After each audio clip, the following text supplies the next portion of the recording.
திண்டுக்கல் சாரதின்னு ஒரு படத்தில் ஹீரோவை நடித்தேன். அது ஏன் நடிச்சேங்கிறது இப்போ யோசிக்கிறேன்.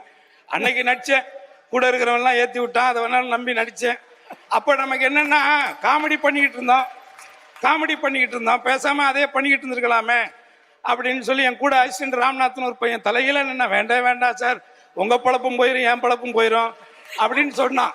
பட் இருந்தாலும் என்ன பண்ணுறது, நமக்கு நடிகன் ஆகணும்னு ஒரு ஆசை இருக்குது. இப்போ காமெடியில் என்ன பிரச்சனைன்னா, அது இங்கே நம்ம தமிழ் சினிமாவில் என்ன பண்ணாலும் ஜால்ரா போட்டுக்கிட்டே இருக்கணும், கூட வந்துக்கிட்டு ஏதாவது ஒன்று ஏற்றி விட்டுக்கிட்டு பண்ணிக்கிட்டு இருக்கணும். நடிக்கிறதுக்கான ஸ்கோப்பு கிடைக்க மாட்டேங்குதுல்ல.